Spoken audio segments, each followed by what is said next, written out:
ইরানের প্রতিরক্ষা মন্ত্রী ব্রিগেডিয়ার জেনারেল আজিজ নাসিরজাদেহ জানিয়েছে, ইসলামী প্রজাতন্ত্র ইরান কোনো যুদ্ধ ছড়াতে চায় না, তবে যে কোনো নতুন আগ্রাসনের মুখে কঠোর জবাব দিতে প্রস্তুত রয়েছে। তিনি আরও বলেন, ইরান যুদ্ধবিরতিতে পুরোপুরি আস্থা রাখে না, তাই সম্ভাব্য যে কোনো পরিস্থিতির জন্য আমাদের বিভিন্ন পরিকল্পনা রয়েছে। 14 জুলাই সোমবার তিনি তুরস্ক ও মালয়েশিয়ার প্রতিরক্ষা মন্ত্রীর সঙ্গে পৃথক ফোনালাপে মন্তব্য করেন। তুরস্কের প্রতিরক্ষা মন্ত্রী ইয়াসার গুলারকে তিনি বলেন, আমরা চাই না এই অঞ্চলে যুদ্ধ বা অস্থিরতা ছড়াক, তবে যদি কেউ আগ্রাসন চালায় তাহলে আমরা শক্তিশালী ও ধ্বংসাত্মক প্রতিক্রিয়া জানাব। তুর্কি প্রতিরক্ষা মন্ত্রী জানান, তিনি যুদ্ধবিরতির বিষয়ে সন্তুষ্ট এবং মনে করেন পারমাণবিক আলোচনা একটি যুক্তিসঙ্গত ও ইরান এবং অঞ্চলের জন্য লাভজনক চুক্তির মধ্য দিয়ে শেষ হওয়া উচিত।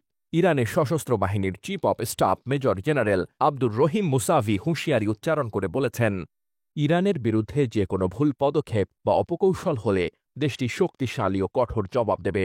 14 জুলাই সোমবার ইসলামী বিপ্লব গার্ড বাহিনীর অ্যারোস্পেস ফোর্সের সদর দপ্তর পরিদর্শনকালে মুসাভি এই মন্তব্য করেন। তিনি বলেন, যদি শত্রু আবারও কোনো ভুল করে তবে আমাদের সাহসী সেনারা এমন জবাব দেবে যা তাদের অনুতপ্ত করবে।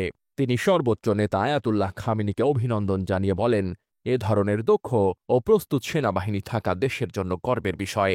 যতদিন এই বীর সৈন্যরা আছে ততদিন কেউ ইরানের নিরাপত্তা বিঘ্নিত করতে পারবে না। তিনি আরও বলেন, সশস্ত্র বাহিনী কঠোর পরিশ্রম করে নিরবচ্ছিন্নভাবে অস্ত্র উৎপাদন ও প্রস্তুতির কাজে নিয়োজিত রয়েছে, যেন যে কোনো আক্রমণের মুখে তাৎক্ষণিক প্রতিরোধ গড়ে তোলা যায়। Desk report, বার্তাবাজার।